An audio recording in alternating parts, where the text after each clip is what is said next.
Good morning, dear students. My name is Abhishek, and today we are going to study our chapter number 5 from our book First Flight. Okay. The name of the chapter is The 100 Dresses. And why the chapter is named in the such way, we will going to find that in later. So first of all, I hope you all have your books. Please carry your books and try to read all the paragraphs with me. This chapter will be cleared in 3 different parts. This is the first part, and 2 different parts will be coming in the consecutive weeks. Before you read, how do we judge the people around us by their money, wealth, and possession? Or is there something of more enduring value to look for in a person? First of all, we have to think that how we see a person. Whenever we see a person, हम उसमें क्या देखते हैं कि उसमें क्या क्या qualities हैं. तो पहली चीज़ हमारी क्या जाती है, किस चीज़ के ऊपर जाती है? ड्रेस के ऊपर. उसने पहना क्या है ना, वो दिखता कैसा है, उसने कपड़े कैसे पहने, जूते कैसे पहने हैं, वो इवन आजकल हम ये भी देखते हैं कि वो मोबाइल कौन सा यूज़ करता है. तो हम उससे जज करने लगते हैं कि वो पर्सन किस टाइप का होगा, है ना. ड्रेस सेंस आजकल बहुत ज़्यादा इंपॉर्टेंट हो जाती है. आप किस तरीके से ड्रेसेस पहनते, कैसे अपने आप को कैरी करते, that is very important now days. This story is a sensitive account of how a poor young girl is judged by her classmates. Wanda Petronsky is a young Polish girl who goes to school with other American children in an American town. These other children see Wanda as different in many ways. Can you guess how they treat her? So it is the story of Wanda. She is a Polish girl. Polish means Poland is a country in Europe, and people from Poland are called Polish. So she was Polish and she was living in USA, in America. So first of all, she was from other country. She used to look different. She used to talk different, and on the top of that, she was a poor girl. So that's why she did not used to have very fancy clothes or very beautiful clothes. So as usual, when we are in school, we judge people, है ना. जब हम छोटे होते हैं, जैसे आप लोग की एज पे होते हैं, तो हम लोगों को उनके लुक्स के हिसाब से जज करते हैं, which is very wrong. This story is all about telling you that how to look at a person, how to find any quality in a person. The outer appearance is not very much important. The inner beauty is much more important than the outer appearance.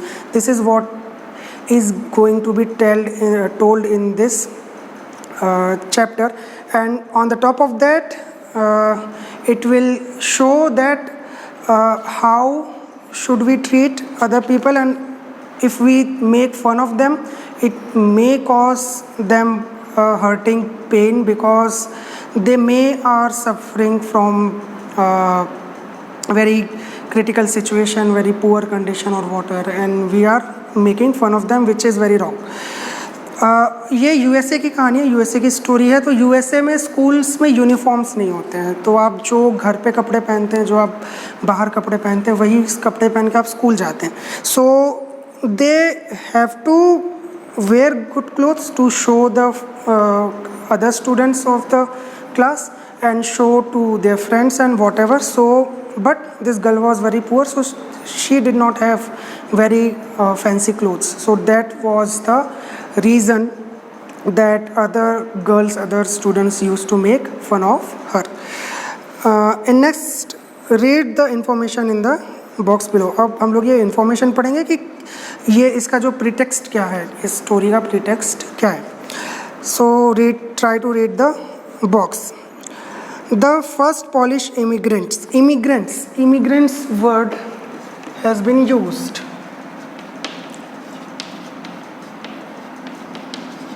Immigrants क्या होते हैं? Immigrants आजकल आपने बहुत सुना होगा immigrant labours क्या होते हैं? जो एक जगह से दूसरी जगह जाते हैं काम करने के लिए, एक जगह से दूसरी जगह रहने के लिए जाते हैं. उनका होम टाउन कहीं और होता है, होम सिटी कोई और होता है, home you can say country कोई और होता है, वो किसी और जगह पे जाके रहते हैं, तो उनको हम कहते हैं immigrant. The person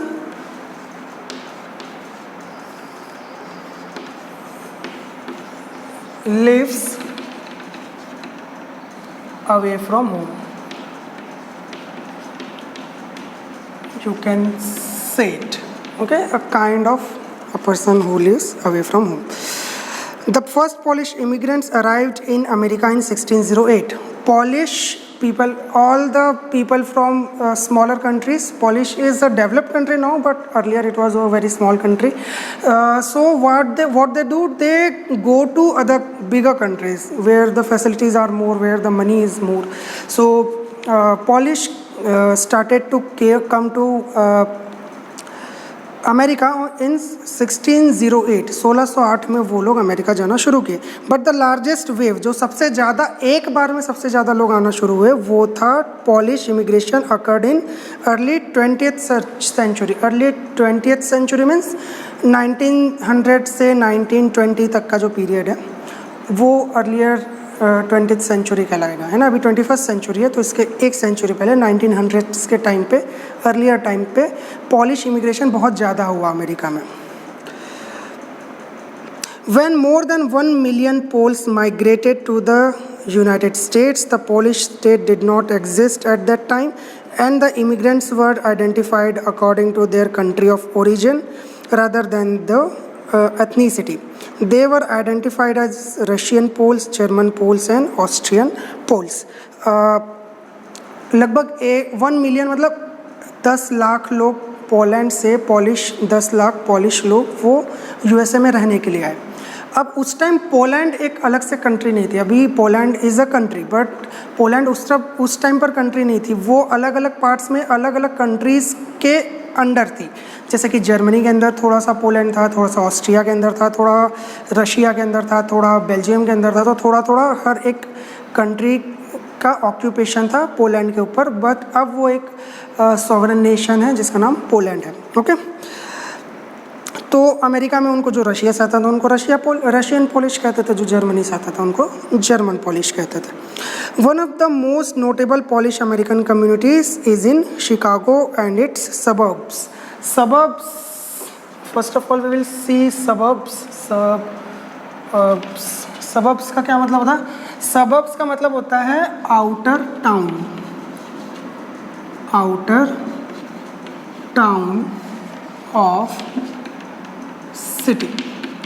for example, एक बड़ा शहर है as compare to the outer towns. वो एक बड़ा शहर है, उसके आसपास जो छोटे छोटे और शहर बसते हैं जो उस बड़े शहर से दूर होते हैं, बट उसका कहीं ना कहीं थोड़ा सा पार्ट होता है, तो उनको हम सबर्ब्स कहते हैं. जैसे कि आप कहेंगे, जैसे Bhilai.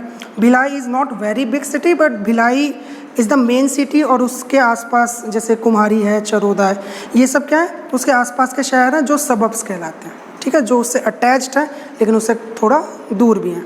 that are not the part of the city but they are called as the name of the city. तो उनको हम suburbs कहते हैं. तो शिकागो और उसके आसपास के एरिया में बहुत ज़्यादा पॉलिश थे. उस सबसे ज़्यादा पॉलिश उस टाइम वहीं पर थे. So Chicago is sometimes called the second largest Polish city in the world, next only to Warsaw. Warsaw जो है वो पोलैंड की कैपिटल है.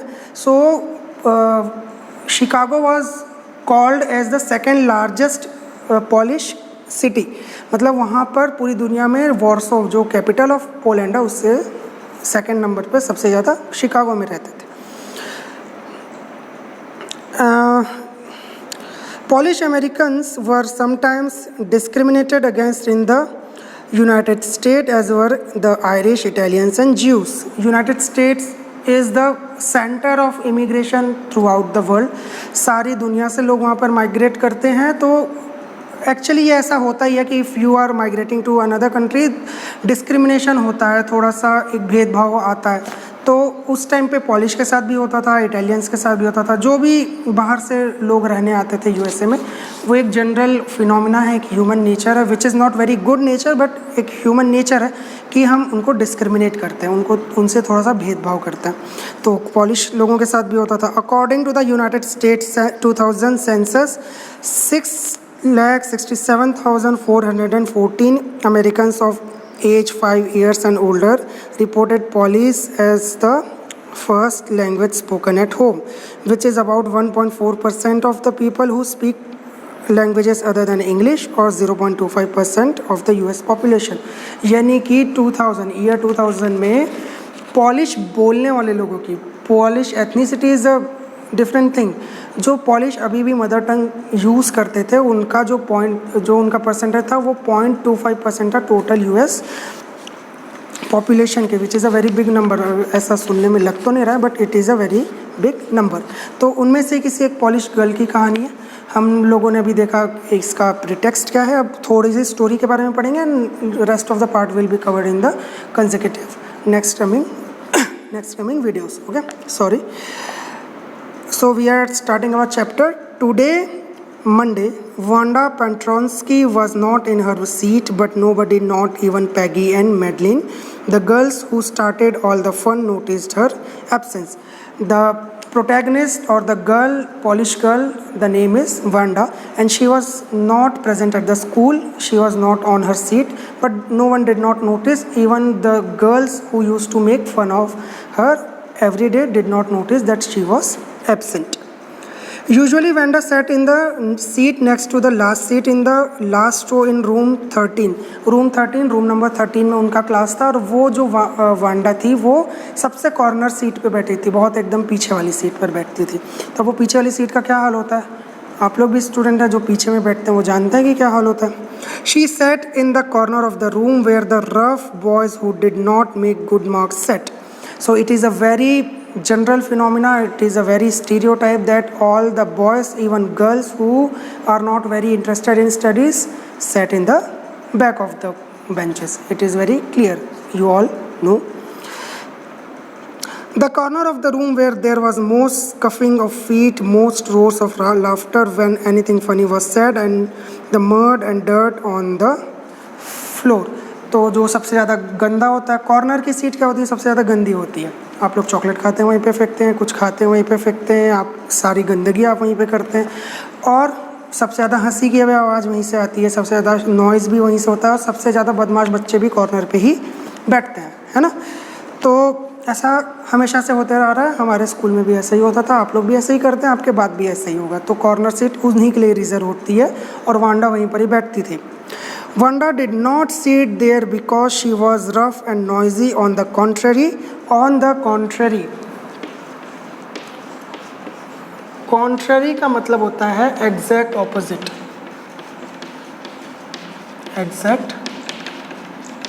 On the contrary, she was very quiet and rarely said anything at all, and nobody had ever heard her laugh out loud. Sometimes she twisted her mouth into a crooked sort of smile, but that was all. So ऐसा नहीं है कि वो बहुत बदमाश थी इसलिए corner में बैठती थी, जबकि वो बहुत शांत थी, वो ज़्यादा हंसती भी नहीं थी, कोई उसकी हंसी सुना भी नहीं था। कभी कुछ बहुत ज़्यादा फ़नी हो जाता था तो थोड़ा सा स्माइल कर देती थी, तो उससे ज़्यादा कुछ था नहीं। तो वो बहुत शांत और चुपचाप बैठने वाली थी, फिर भी वो कॉर्नर पे बैठती थी। Nobody knew exactly why Wanda sat in that seat, unless it was because she came all the way from Boggins Heights, and Boggins word means very dirty. Boggins word का मतलब होता है very dirty. And her feet were usually caked with dry mud, but no one really thought much about Wanda Petronsky once she sat in the corner of the room.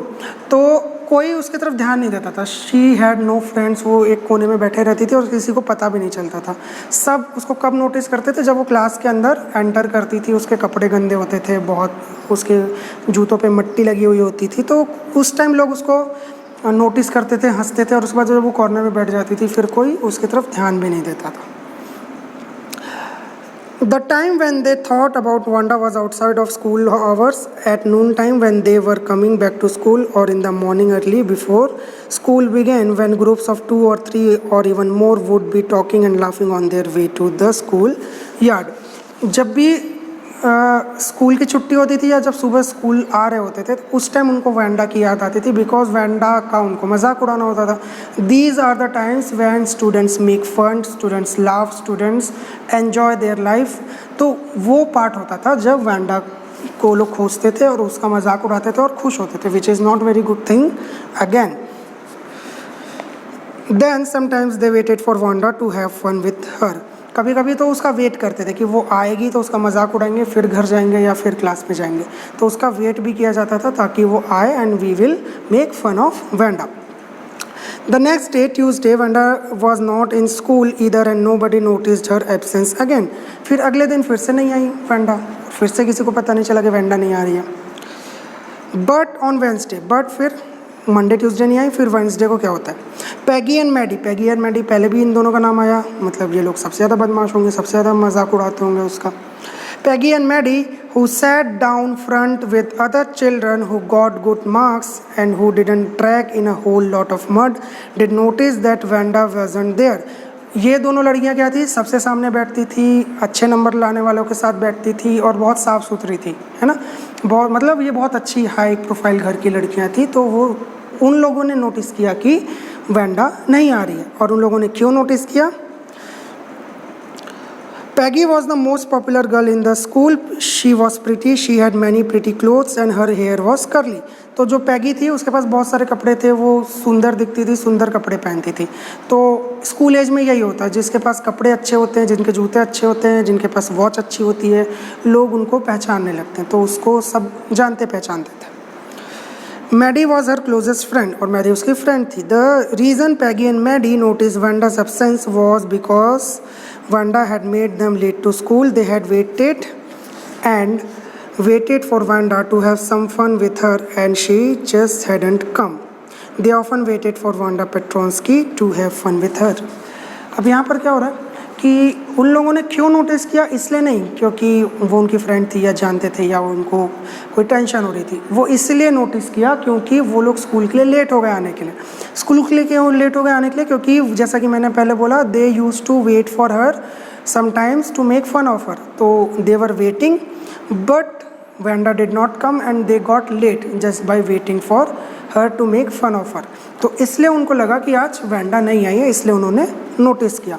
हम लोग story आज यहीं पर छोड़ रहे हैं। इसके आगे की स्टोरी हम लोग पढ़ेंगे कि इसके आगे क्या होता है, कैसे वो लोग ढूंढते हैं, क्या करते हैं या क्या होता है, जो भी पता चलेगा आगे पता चलेगा, है ना।